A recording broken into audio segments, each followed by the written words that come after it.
हरे कृष्णा। तर आज आपण सारांश रूपानं भगवद्गीतेचा दुसरा अध्याय पाहणार आहोत। या अध्यायाचं नाव आहे सांख्ययोग किंवा गीता सारांश। तर गीता सारांश हे नाव का दिले? का एका प्रकारे जे संपूर्ण गीतेमध्ये सांगितलं आहे ते सारांश रूपामध्ये या अध्यायामध्ये सांगितलेलं आहे। या अध्यायामध्ये भगवंत मागच्या अध्यायात विचारलेल्या सगळ्या प्रश्नांची उत्तरं भगवंत या अध्यायात देत आहेत, म्हणून सारांश रूपानं या अध्यायात गीता संपत आहे। तर सुरुवात कशी होती या अध्यायाची? तर अर्जुन, आपल्याला माहिती आहे मागच्या अध्यायात की अर्जुन रडतोय, डोळ्यात अश्रू आहेत, हृदय दुःखानं भरलंय, आपला धनुष्य खाली ठेवून तो रथामध्ये बसलाय। त्याला भगवंत पाहत आहेत आणि जेव्हा भगवंत पाहतात त्यांनाही फार वाईट वाटतंय, पण भगवंत खरे मित्र आहेत। जसा खरा मित्र कधीच आपल्या खऱ्या मित्राला पॅम्पर करत नाही, कधीच त्याला हवा भरत नाही, जे सत्य आहे त्याच्यासमोर मांडतो, तसं भगवंत जरी अर्जुनाची अवस्था बघून त्यांना वाईट वाटतंय, भगवंत अर्जुनाला सत्य सांगतायत। एका प्रकारे भगवंत एका मैत्रीच्या अधिकारानं अर्जुनाला झापतायत, तर ओरडतायत आणि त्याला म्हणतायत, हे असं कसं बोलतोयस तू? तुझं हे बोलणं एका संस्कारी माणसाला, एका प्रगत माणसाला शोभणार नाहीये। अशा प्रकारे बोलून तू तुझी अपकीर्ती करतोयस आणि तू संस्कारी नाहीस हे दाखवत आहेस। हे तुझं बोलणं एका नपुंसक माणसाप्रमाणे आहे आणि त्यामुळं तुझ्या मनातलं दौर्बल्य जे आहे, तुझ्या मनातली दुर्बलता जे टाकून दे आणि युद्धाला तयार हो।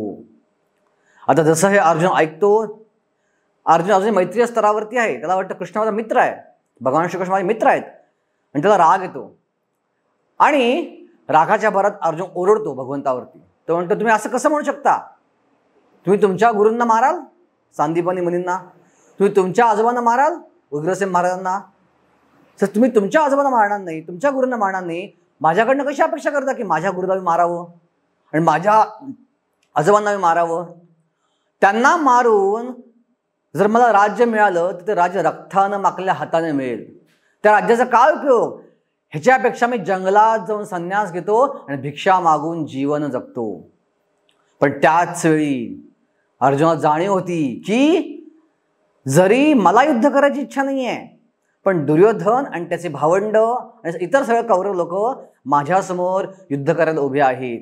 त्यांनी मला आव्हान दिलंय आणि क्षत्रियाला आव्हानातनं पळून जाता येत नाही, त्याला आव्हान स्वीकारावंच लागतं।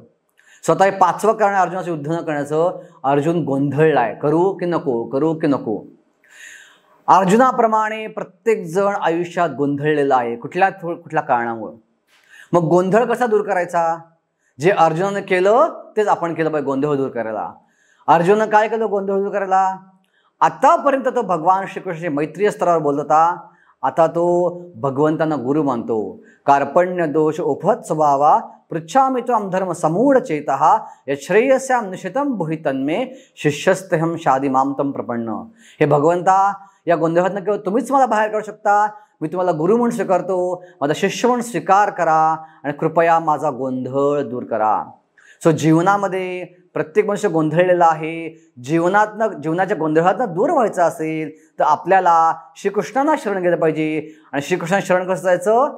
त्यांच्या परंपरेत येणाऱ्या प्रामाणिक गुरुला आपण शरण गेलं पाहिजे। हा प्रामाणिक गुरुच आपल्याला या गोंधळातून बाहेर काढू शकतो, अन्य कोणताही उपाय यातनं आपल्याला बाहेर काढू शकणार नाही। तर आता ज्यावेळी अर्जुन भगवंतांना गुरु म्हणून स्वीकारतो, आता भगवंत खुश होतात। आत्तापर्यंत माझी भांडत होता का, आता मला शरण गेला, आता हा गीता ऐकायला पात्र झाला। तर आतापर्यंत भगवंतांनी गीता सांगितलीच नाही, आता खऱ्या अर्थानं भगवंत गीतेचं ज्ञान चालू करणार आहे। कारण का? ज्ञान कधीही वरनं खाली येतं। आपण जर आपल्याला भगवंतास बरोबर समजलो, आपण स्वतःला भगवंताच्या समान समजलो, तर कधीच भगवंताकडनं ज्ञान आपल्याला येणार नाही, गुरुकडनं ज्ञान कधीच आपल्याकडे येणार नाही। आपण जर नम्र हो गुरुसमोर, त्याच वेळी उच्च व्यक्तीकडून गुरुकडून ज्ञान आपल्याकडे वाहत येईल। आणि भगवंत सगळ्यात पहिला म्हणतात, हे अर्जुना, तू ज्या गोष्टीचा शोक करता कामा नयेस त्याचा शोक करतोयस। जे हुशार लोक असतात, जे पंडित लोक असतात, ते कधीच अनावश्यक गोष्टीचा शोक करत नाहीत, शोक करण्या अयोग्य गोष्टीचा कधीच शोक करत नाहीत। आणि आता पुढच्या 20 श्लोकांमध्ये भगवंत अर्जुनाला आत्म्याचं विज्ञान सांगून त्याच्या पहिल्या कारणाचं, युद्ध न करण्याचं कारणाचं उत्तर देत आहेत. पहिलं कारण कोणतं होतं अर्जुनाचं युद्ध न करण्याचं? करुणा. पण त्याची करुणा शरीराप्रती होती. आणि भगवंत पुढच्या 20 श्लोकात सिद्धांत मांडतात की अर्जुना, आपण हे शरीर नाही, आपण आत्मा आहोत. अशी कुठली वेळ नव्हती की तू नव्हतास, मी नव्हतो आणि हे राजे नव्हते. अशी कुठली वेळ नसणार आहे की तू नसणार आहेस, मी नसणार आहे आणि हे सगळे राजे नसणार आहेत. तर या ठिकाणी भगवंत सिद्धांत म्हणतात आत्मा शाश्वत आहे, आत्मा सनातन आहे, आत्मा कधी जन्म घेत नाही, आत्मा कधीही मरत नाही. आणि सगळ्यात महत्त्वाचा सिद्धांत म्हणजे की एक सिद्धांत बाहेर प्रचलित आहे, एकच आत्मा सगळ्यांमध्ये आहे. हा सिद्धांत चुकीचा आहे. आत्मा हा इंडिव्हिज्युअल आहे, आत्मा हा वैयक्तिक आहे. एकच आत्मा सगळीकडे असता तर एखाद्या पाकिस्तानमध्ये असल्या माणसाला वेदना झाल्या असतात, आपल्या पण वेदना झाल्या असत्या. पण वेदना आपल्याला झाल्या फक्त आपल्यालाच कळतात, इतरांना कळत नाहीत. तर आपला आत्मा स्वतंत्र आहे आणि तो स्वतंत्र राहणार आहे. तो कधी भगवंताच्या शरीरात विलीन होणार नाही आहे किंवा इतर कुठल्या शरीरामध्ये विलीन होणार नाही आहे, इतर कुठल्या आत्म्यामध्ये विलीन होणार नाही आहे. तो शाश्वतरित्या स्वतंत्रच राहणार आहे. ह्याला काय प्रमाण आहे? तर भगवंत सुंदर श्लोक बोलतात, देहिनोऽस्मिन् यथा देहे कौमारं यौवनं जरा तथा देहांतर प्राप्तीस धीरस्तत्र न मुह्यति. या जीवनातही आपण पाहतो शरीर बदलत आहेत, पण आत्मा तोच आहे. आपण लहान होतो एवढेसे, आपलं शरीर छोटंसं होतं. आपण आता मोठं झालो, आपलं शरीर वाढलं, आपण तोच आहोत. आपण काही दिवसांनी म्हातारे होऊ, आपलं शरीर सुरकुत्या पडतील, पण आपण तोच असणार आहे. त्याचप्रमाणे मेल्यानंतर आत्मा शरीर बदलतो. हे जो जाणतो तो धीर आहे. असा धीर व्यक्ती कधीच गोंधळून जात नाही शरीर परिवर्तित झाल्यामुळं. तेव्हा तू भीष्मांना मारलंस, द्रोणांना मारलंस, तू त्यांना मारणार नाहीच आहेस, तू त्याचं शरीर मारणार आहेस. त्यांचा आत्मा शाश्वतरित्या राहणारच आहे. पण तरी अर्जुन म्हणेल मग मला दुःख तर होणार ना? भगवंत म्हणते हो, दुःख होणार, तुला सहन करावं लागेल, त्याला पर्याय नाही आहे. मी जर सहन केलं तर फायदा मला काय होईल?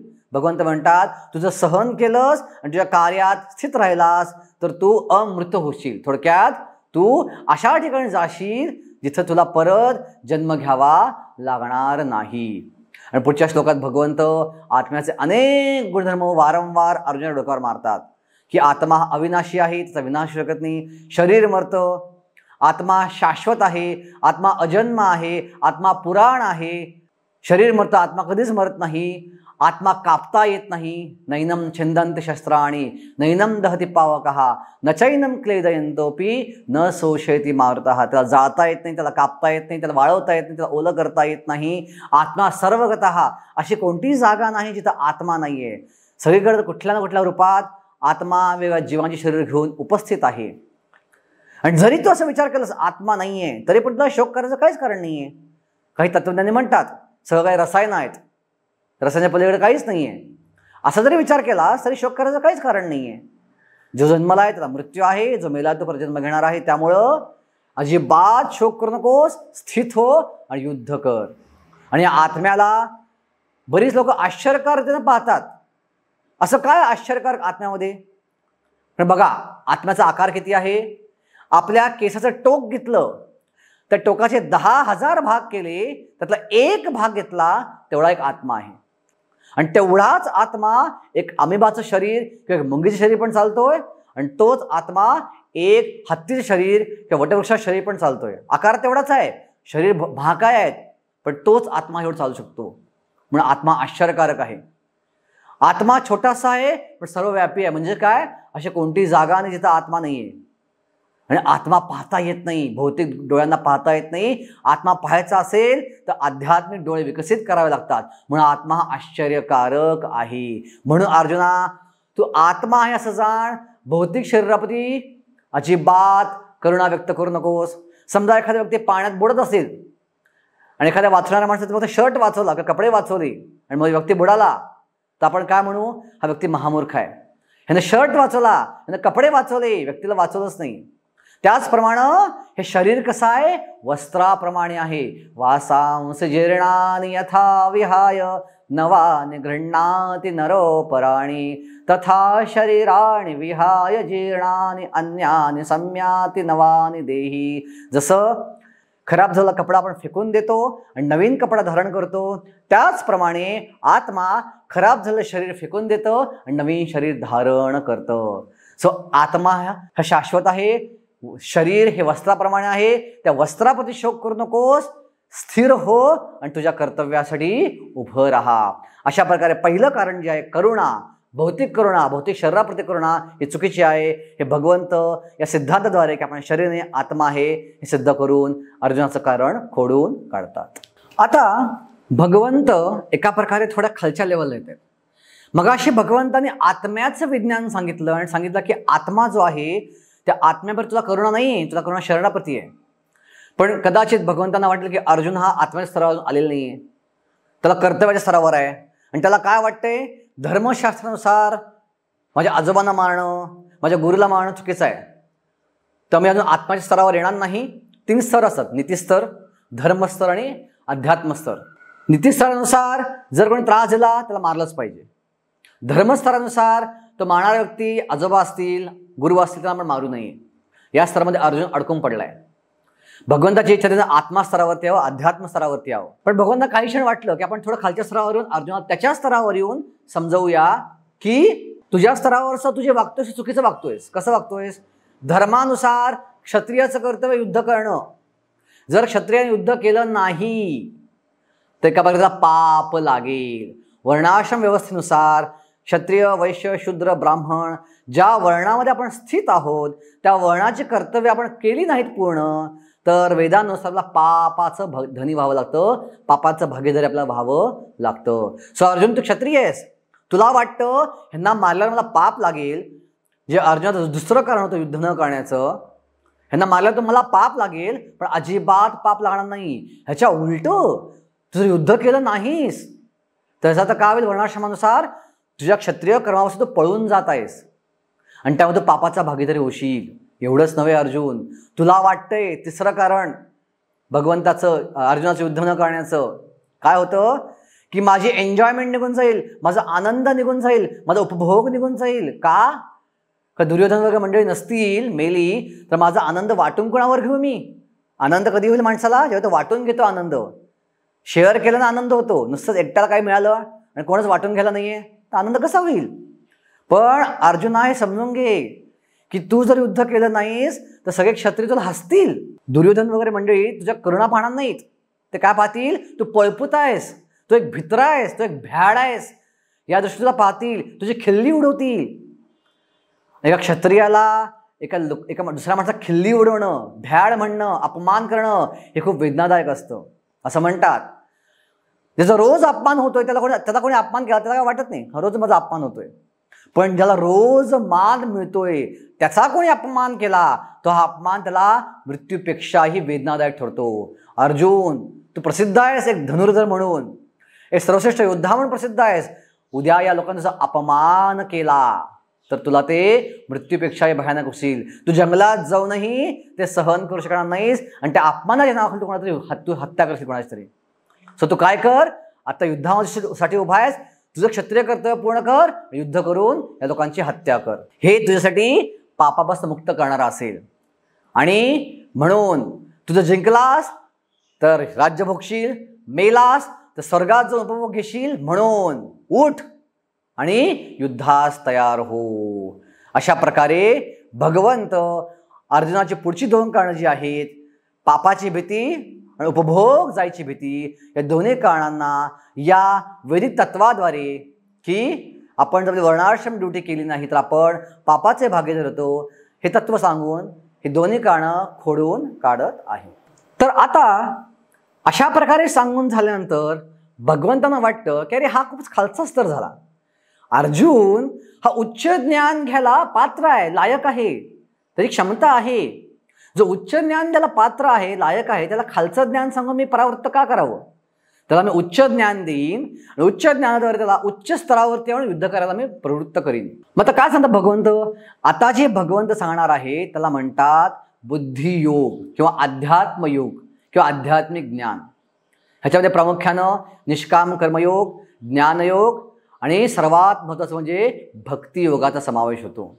सो भगवान सांगतात, आता मी तुला ज्ञान देत आहे, त्याला बुद्धियोग म्हणतात. या बुद्धियोगाच्या स्तरावरती अर्जुन, आणि या स्तरावरती तू काम केलंस तर कुठलंच पाप तुला स्पर्श करू शकणार नाही, कुठलाच तुला आनंद द्यायची भीती वाटणार नाही. आणि तुला जी भीती वाटतेय की मी जर युद्ध केलं तर अनेक स्त्रिया विधवा होतील, चुकीची संतती निर्माण होईल आणि त्यातनं काय होईल, सगळा समाज प्रदूषित होऊन जाईल, हेही शंका तुला राहणार नाही. का सर्वोच्च स्तर आहे काम करण्याचा. मग अर्जुनाला भीती वाटेल, समजा मी काम अर्धवट करून सोडलं तर काही हरकत नाही. नेहा विक्रमनाशोस्ती प्रत्यवायो न विद्यते स्वल्पम अपि अस धर्मस्य त्रायतो महतो भयात. या मार्गात थोडी जरी कोणी प्रगती केली, भक्ती मार्गात थोडी जरी कोणी प्रगती केली तरी ती कधीच नष्ट होत नाही. त्याच्या पुढच्या जन्मात ती प्रगती तिथपर्यंत शिल्लक राहते आणि तिथून पुढे सुरू होती. समजा आपण परत जन्म घेतला मनुष्य म्हणून, तर परत जन्म घेतल्यानंतर आपला परत पहिलीपासून शिक्षण चालू करावं लागतं. असं म्हणू शकत नाही आपण मागच्या मी 10वीपर्यंत शिकलोय, आता 11वीपासून चालू करतो. पण भक्तीचं वैशिष्ट्य काय आहे किंवा अध्यात्माचं काय वैशिष्ट्य आहे, समजा माझी 10% प्रगती झाली तर पुढच्या जन्मात माझी प्रगती 11% सुरू होते.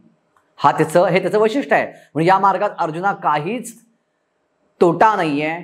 आणि या मार्गाचं वैशिष्ट्य काय, या मार्गाचं अनुसरण करत असेल तर आपल्याला बुद्धी कशी पाहिजे, एका व्यापाराप्रमाणे बुद्धी पाहिजे. एक व्यापारी जसा नफा मिळवायला एकनिष्ठ असतो, काहीही जगामध्ये होते, व्यापाराची मानसिकता असती मला नफा मिळवायचा आहे, त्याचप्रमाणे आपण हा मार्ग अवलंबण्यासाठी दृढ निश्चयी असलं पाहिजे. व्यवसायात्मिका बुद्धी एकेह कुरनंदना बहुशाखा अनंतस्य बुधयो व्यवसायिना.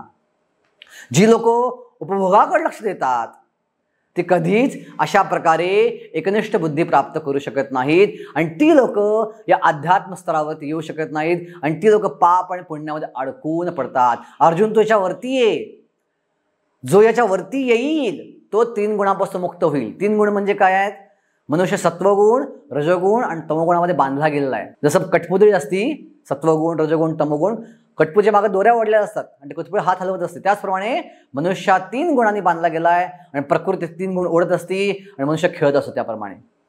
पण तू जर अध्यात्मयोगावरती आलास, बुद्धियोगावरती आलास तर या सगळ्यात तू मुक्त होशील आणि तू शाश्वत आनंदी जीवन जगू शकशील, सगळ्या पापांच्या खूप पलीकडे जाऊ शकशील.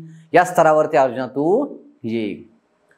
आणि मग कसं याच्या स्तरावरती, भगवंत म्हणले तू एकच काम कर. आता तुला काय करायचं, आता तुला फक्त तुझं युद्ध करायचं काम करायचं आहे.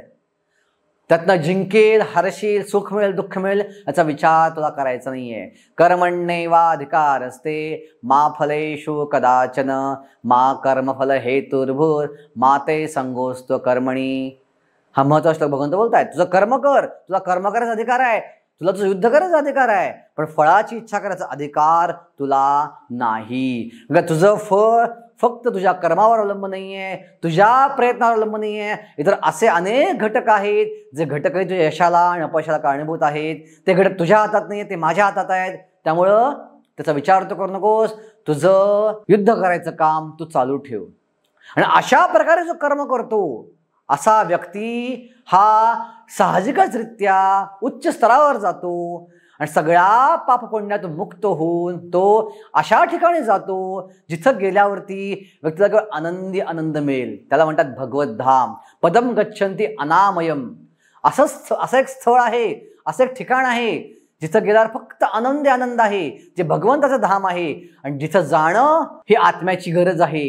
आत्म्याला काय पाहिजे, अगणित आनंद पाहिजे. आणि तो अगणित आनंद मनुष्याला फक्त त्या जागीच मिळू शकतो. आणि मनुष्य जीवनाचं उद्दिष्ट आहे त्या जागी घेऊन जाणं आणि हेच धर्माचं उद्दिष्ट आहे. सो अर्जुन, तुला वाटतं की तू जर युद्ध केलंस धर्म नष्ट होईल जगातनं, असं अजिबात होणार नाहीये. तू या स्तरावर युद्ध केलंस तर तू स्वतः त्या आध्यात्मिक उच्च स्तरावर जाऊ शकशील. आणि तू गेलास की साहजिकच तुझे अनेक इतर कुटुंबीय पण तुझ्या कृपेमुळं त्या स्तरावरती जाऊ शकशील. त्यामुळं तू आध्यात्मिक स्तरावरती युद्ध कर, तुझे कर्तव्य म्हणून युद्ध कर.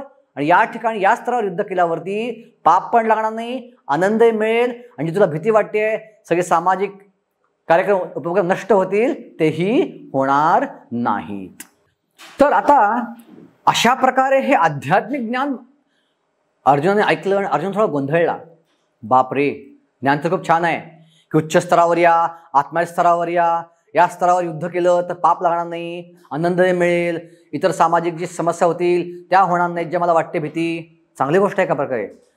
पण अशा स्तरावर येणं जिथं व्यक्ती सुखानं गोंधळून जात नाही, दुःखानं गोंधळून जात नाही, त्यानंतर तो स्थितप्रज्ञ आहे, तो फक्त कर्तव्य म्हणून काम करतो, त्याला यश मिळू दे अथवा न मिळू दे, फक्त फळाची इच्छा करत नाही, ही सोपी गोष्ट नाही आहे. आपण कुठलंही काम करतो, आपल्या अपेक्षा असते. उदाहरण आपण नोकरी करतो शिक्षक म्हणून, आपल्या अपेक्षा काय आहे, पगार मला मिळावा.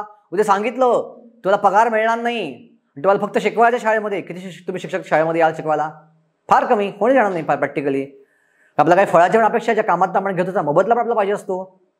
पण असा व्यक्ती जो मोबदल्याच्या इच्छेशिवाय काम करतो, आता अर्जुनाची इच्छा हरकत नाही, मी प्रयत्न करेन त्या स्तरावर याचा, पण मला आधी समजू दे त्याची लक्षणं काय आहेत. आणि अर्जुन प्रश्न विचारतो, मला सांगा स्थितप्रज्ञ व्यक्तीची काय लक्षणं आहेत.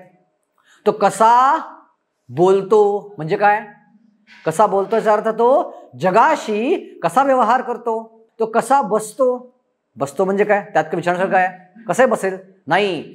या शब्दाचा अर्थ असा आहे की तो ज्यावेळी समोर काही प्रलोभनं येतील त्या प्रलोभनातून स्वतः कसा दूर काढून घेतो आणि कसा स्थिर राहतो.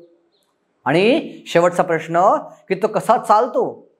आता हा काय प्रश्न आहे, कसा चालेल, काय फरक पडतो नाही. याचा अर्थ असा आहे की ज्यावेळी त्याला या जगाशी आपली इंद्रिय वापरायला लागतात, या जगामध्ये जगाचा इंद्रियांचा वापर केलाच पाहिजे. जगामध्ये इंद्रियांचा वापर त्याला करायचा आहे, तो ती इंद्रिय कशा प्रकारे वापरतो ज्यामुळे तो गोंधळून जाणार नाही आणि तो स्थिर राहील.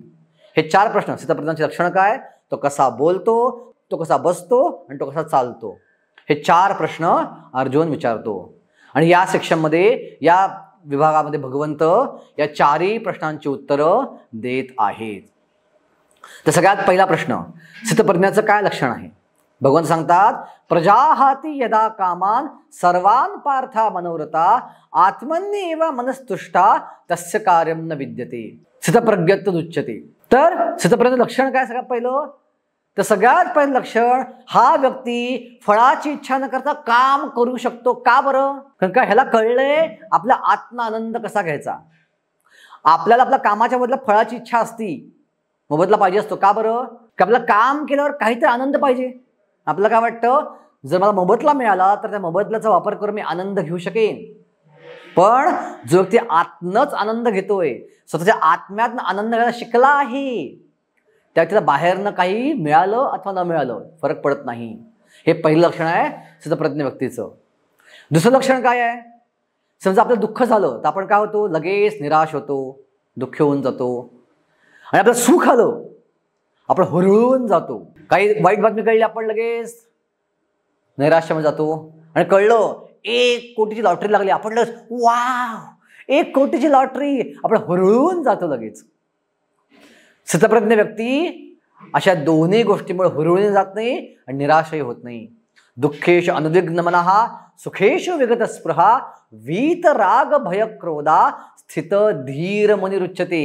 या व्यक्तीला धीर मुनी म्हणतात, जो कुठल्याही प्रकारच्या स्थित्यंतरामुळे गोंधळून जात नाही, दुःखामुळे निराश होत नाही, सुखामुळे हुरळून जात नाही. हा आहे स्थितप्रज्ञ व्यक्ती. हे झालं पहिल्या प्रश्नाचं उत्तर. आता दुसरा प्रश्न काय होता, हा कसा बोलतो, म्हणजेच हा जगाचे व्यवहार कसा करतो. तर भगवंत सांगतात, हा जगाशी व्यवहार करताना अत्यंत समतोल राहतो. तो विनाकारण कोणाचं कौतुक करायला जात नाही, विनाकारण, आणि कौतुक करून घेते स्वतःचं. का बरं, कारण त्याला माहिती आहे की माझ्या कृत्याला आणि इतरांच्या कृत्याला फक्त तेच कारणीभूत नाही आहेत, इतर अनेक घटक कारणीभूत आहेत, आणि सगळ्यात महत्त्वाचं भगवंताची कृपा कारणीभूत आहे. त्यामुळं तो उगाचच कोणाचं अभिनंदन करायला जात नाही आणि स्वतःचं कौतुक करून घेत नाही, सुखात आणि दुःखात. अशा प्रकारे तो जगाशी डील करतो आणि तो कुठल्याही प्रकारे सुखदुःखात अडकून न पडता आपल्या कर्तव्यावर स्थिर राहतो. एक कर्तव्य म्हणून तो जगाशी व्यवहार करतो. हे दुसरं लक्षण आहे स्थितप्रज्ञ व्यक्तीचं, तो कसा बोलतो, जगाशी व्यवहार कसा करतो. आता तिसरा प्रश्न, तो कसा बसतो. ह्याचा काय अर्थ आहे, तो समोर प्रलोभन आली तर त्याला कसं रिस्पॉन्ड करतो, त्या प्रलोभनापासून दूर कसा होतो. तर भगवंत सुंदर उदाहरण देतात कासवाचं. कासव काय करतं? कासव आपले पाय, चारी पाय जेव्हा गरज आहे तेव्हा बाहेर काढू शकतं आणि जेव्हा गरज नाही तेव्हा ते आतमध्ये काढून घेऊ शकतं. असा व्यक्ती कासवाप्रमाणे असतो. म्हणजे काय? ज्यावेळी त्याला इंद्रिय भोगायची नाहीयेत, समोर काय प्रलोभन आली आहेत जी चुकीची आहेत, जी त्याला योग्य मार्गावर ढकलून दुसरीकडे घेऊन जाऊ शकतात, असा व्यक्ती आपले इंद्रिय काढून घेतो कासवाप्रमाणे. थोडक्यात तो अजिबात ते इंद्रिय भोगावर लक्ष पण देत नाही. आणि जिथं त्याला इंद्रिय वापरायची आहेत, आपलं कर्तव्य पालन करताना इंद्रिय वापरायची गरज आहे, त्या क्षणी तो इंद्रिय बाहेर काढतो. साधारणपणे आपण उलट करतो. आपण जे पोस्टर्स पाहतो, होर्डिंग्स पाहतो, पिक्चर पाहतो, आपण डोळे काय करतो? उघडतो. पण आपण शुद्ध आध्यात्मिक ठिकाणी येतो, मंदिरामध्ये आपण भगवंतासमोर उभे आहोत, आपण काय करतो? डोळे बंद करून घेतो. जे पाहायचं आहे त्याला पाहत नाही आणि जे पाहायचं नाही आहे त्याला आपण पाहतो. हा उलटं केलं पाहिजे. आध्यात्मिक ठिकाणी आपण जेव्हा येतो आपली इंद्रिय उघडली पाहिजेत, डोळे उघडले पाहिजेत, कान उघडले पाहिजेत, तोंड उघडलं पाहिजे तिथं. आणि बाहेरच्या जगाशी व्यवहार करताना ज्या अनावश्यक गोष्टी आहेत, ज्या आपल्या हृदयामध्ये केवळ अनर्थ भरणार आहेत, तिथं आपण आपले डोळे बंद केले पाहिजेत, कान बंद केले पाहिजेत, तोंड बंद केलं पाहिजे. स्थितप्रज्ञ व्यक्ती अशा प्रकारे जगाशी व्यवहार करतो. आता अर्जुनाच्या मला हे उत्तराला प्रश्न पडतोय की कसं शक्य आहे? असं फार अवघड आहे करणं. भगवान म्हणतात हो, असं करणं फार अवघड आहे. किती अवघड आहे? जरी एखादा सर्वोच्च ज्ञानी असेल त्यालाही फार अवघड आहे. कारण का इंद्रिय एवढी भयानक आहेत की जसं एखादं इंद्रिय जरी त्या इंद्रिय भोगावर पडलं तरी हा व्यक्ती त्या इंद्रिय भोगाच्या मागे लागू शकतो. मोठ्या थोड्या ज्ञानी व्यक्ती. मग कधी मिळेल अशा प्रकारची योग्यता? अशा प्रकारचे डीलिंग आपण कधी करू शकू? अशा प्रकारचा व्यवहार कधी करू शकू? आपण आपली इंद्रिय कशी बाहेर काढून घेऊ शकू? भगवंत म्हणतात उच्च रस मिळाल्यावर. उदाहरणार्थ एखादा लहान मुलगा आहे, त्याला माती खायची इच्छा आहे आणि तो माती खायला जातोय. त्याला कितीही रोखलं, माती खाऊ नकोस, माती खाऊ नकोस, माती खाऊ नकोस, तो जास्त करायला जातो. किंवा लहान मुलाला सांगितलं आपण अरे सॉकेटमध्ये बोट घालू नको, शॉक बसेल, शॉक बसेल, तो मुद्दाहून जास्त करायला जातो.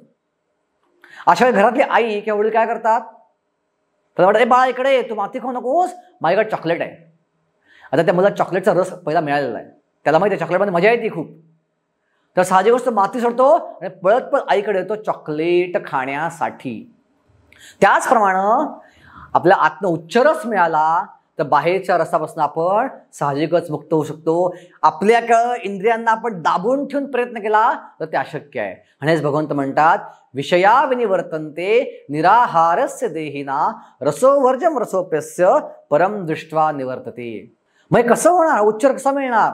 भगवंत म्हणतात हे केवळ भक्तीद्वारे शक्य आहे, इतर कुठल्याही योगाद्वारे शक्य नाही. म्हणून आपली इंद्रिय जर तू माझ्या सेवेत लावलीस ताने सर्वाणी संयम्य युक्त आसीत मत्परा वशेही तस्य इंद्रियाणी तस्य प्रज्ञा प्रतिष्ठितः.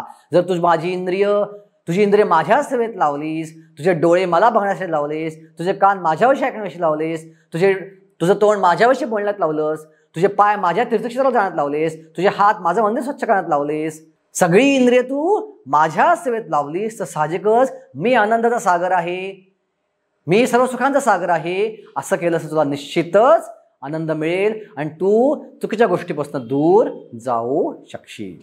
आता साहजिकच भगवंत असं बोलल्यानंतर तुझी इंद्रिय माझ्यात लाव. भगवंत एक धोका सांगतायत की माझ्यामध्ये सोडून इतर कोणामध्ये इंद्रिय लावली तर काय होऊ शकतं? असा प्रश्न अर्जुना मला पडलाय की ठीक आहे मी दुसरीकडे इंद्रिय लावली, माझी डोळे दुसरीकडे ध्यान लावलं, मी माझ्या डोळ्याने इतर गोष्टी पाहिल्या तर काय होईल? भगवंत म्हणतात ते मनुष्याच्या पतनाचं कारण होतं. आणि दोन खूप सुंदर श्लोक भगवंत सांगतात. ध्यायतो विषयान पुंसा संगस्तेषोपजायते संगात संजायते कामात कामात क्रोधोभिजायते. काय होईल? आपण विषयांवर ध्यान लावलं, आपलं सुंदर आईस्क्रीम दिसलं आणि त्याचं ध्यान गेलं आपलं, काय होईल? संगस्तेषोपजायते. तर संग आपलं करायची इच्छा होईल, आपल्या जिभेला पाणी सुटेल, ते आईस्क्रीम मला पाहिजे. साहजिकच बुद्धी काय सांगेल? खिशात पैसे आहेत, जा ते आईस्क्रीम घे. संगात संजायते कामात. आपण ते आईस्क्रीम खाऊ आणि जसं आपण आईस्क्रीम खाऊ काय होईल? आपली वासना भडकेल अजून. एक आईस्क्रीम खाऊन समाधान मिळणार नाही, आपली जीभ म्हणेल मला अजून पाहिजे. संगात संजायते कामात. आणि समजा आपल्याला दुसरं आईस्क्रीम मिळालं नाही, की आपलं आईस्क्रीम मिळालंच नाही. एक आईस्क्रीम खाल्ला काय होईल? काम वासना वाढेल, अजून खायची इच्छा होईल, लोभ वाढेल. आणि मिळालं तर काय होईल? कामात क्रोधो विजायते, ती वासना पूर्ण झालं, राग येईल, क्रोध भडकेल, राग येईल. रागामुळे काय होईल? क्रोधात भवती सम्मोहात, रागाच्या भरात आपण संमोहित होऊन जाऊ. सम्मोहात स्मृती विभ्रमात. आपला प्रसंग आठवा एक आयुष्यातला, की आपण प्रचंड चिडलेलो आहोत आणि रागाच्या भरात आपण काय बोलतो आपल्याला कळत नाही. कळतं आपल्याला काय बोलतो आणि काय बोलत नाही? अजिबात कळत नाही आपल्याला. त्यामुळं क्रोधात सम्मोहात स्मृती विभ्रमात आपण विसरून जातो, आपली विवेक बुद्धी आपण विसरून जातो. अनेक उदाहरणं पाहतो आपण रागाच्या भरात काय होतं. एकदा घरामध्ये एक लहान बाळ होतं आणि त्या लहान बाळाच्या रक्षणासाठी वडिलांनी कुत्रं ठेवलं होतं. वडील शेतात जातात, शेतात घरात बघतात तर बाळ गायब असतं आणि कुत्र्यात थोडं रक्त असतं. वडिलांना वाटतं या कुत्र्याने माझ्या बाळाला मारलं. ते कोयता घेतात आणि कुत्र्याला कापून टाकतात आणि आतल्या खोलीत जाऊन बघतात ते बाळ खेळत असतं आणि ते साप म्हणून पडला असतो. त्या कुत्र्याने सापाला मारलं होतं, बाळाला काहीच इजा केलेली नव्हती. क्रोधात भवती सम्मोहात, सम्मोहात स्मृती विभ्रमात, स्मृतिभ्रंशात बुद्धिनाशो. इथं स्मृती गेली की बुद्धीचा नाश होतो आणि बुद्धिनाशात प्रणश्यती, मनुष्याचं पतन होतं. हा सिद्धांत भगवंत इथं सांगत आहेत. म्हणून चौथा जो प्रश्न अर्जुन विचारलाय की असा व्यक्ती कसं चालतो, थोडक्यात जगाशी व्यवहार कसा करतो, भगवंत म्हणतात असा व्यक्ती राग द्वेष विमुक्त असतो विषयान इंद्रियचरान आत्मविषय विधेय आत्मा प्रसादम अधिगच्छती. असा व्यक्ती आपल्या इंद्रियांना वापरतो आसक्ती सोडून आणि द्वेष सोडून. तो कोणाबद्दल आसक्ती ठेवत नाही, कोणाबद्दल द्वेष ठेवत नाही आणि अशा प्रकारे आसक्ती आणि द्वेष ठेवतात जगाशी व्यवहार करतो. आणि त्यामुळे काय होतं? तो सगळ्या जगाशी चांगलाच व्यवहार करतो आणि त्याला प्रसाद मिळतो, थोडक्यात कृपा मिळती. आणि त्याला भगवंताची कृपा मिळालं काय होतं? तो सगळ्या दुःखांपासून मुक्त होतो. प्रसादे सर्व दुःखानां हानीर असोपजायते. आणि त्याची बुद्धी जी आहे त्या भौतिकतेपासून वर निघून आध्यात्मिक स्तरावरती येते. पण जो व्यक्ती भगवंताशी जोडला गेला नाहीये, जो व्यक्ती भगवंताची सेवा करत नाहीये, जोपर्यंत भगवंताची सेवा करणार नाही आपण स्थितप्रज्ञ स्तरावर येणार नाही. आपण मागच्या श्लोकात पाहिलं, काही श्लोकांमध्ये तुझी इंद्रिय माझ्या सेवेत लाव भगवंत म्हणतात. जर आपण आपली इंद्रिय भगवंताच्या सेवेत लावलंच नाही, आपण भगवंताला जोडलो गेलोच नाही तर काय होईल? नास्ती बुद्धीर अयुक्तस्य, बुद्धी जोडली गेली नाही. नचा अयुक्तस्य भावना, आपल्या भावना पण भगवंताला जोडल्या जाणार नाहीत. नचा अभावता शांती, असं केलं तर मन कधी शांत राहणार नाही. अशांतस्य कुठो सुखम, अशा अशांत व्यक्तीला कुठनं सुख मिळणार? आपण कधीही सुखी होऊ शकणार नाही. सुखी व्हायचं असेल तर एकमेव मार्ग आहे, स्थितप्रज्ञ व्हायचं असेल तर एकमेव मार्ग आहे भगवंताला स्वतःशी जोडणं. आणि या जोडण्यालाच म्हणतात योग आणि ह्यालाच म्हणतात भक्ती योग किंवा बुद्धी योग. आणि कलियुगामध्ये जोडायचा मार्ग फार सोपा आहे.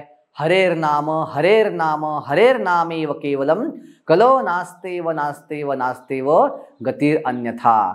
आपण केवळ रोजच्या रोज हरिनाम घेतलं, हरे कृष्णा कृष्णा कृष्णा हरे हरे, हरे राम राम राम हरे हरे, या मंत्राचा रोजच्या रोज जप केला आपण तर या मंत्राद्वारे आपण हा मंत्र एका वायरचं काम करतो आणि या वायरद्वारे आपण भगवंतांना जोडलो होतो. आणि भगवंत हे सुखाचे सागर आहेत. तिथनं आनंद सुख आपल्या हृदयात व्हायला लागतं. आपण आत्म आनंद घ्यायला शिकायला लागतो आणि साहजिकच बाहेरच्या जगापासून आपण स्थितप्रज्ञ होऊन जातो. आणि अशा प्रकारे मनुष्य शाश्वत आनंद आणि शाश्वत मुक्ती प्राप्त करू शकतो. इथं हा अध्याय संपतो. हरे कृष्णा.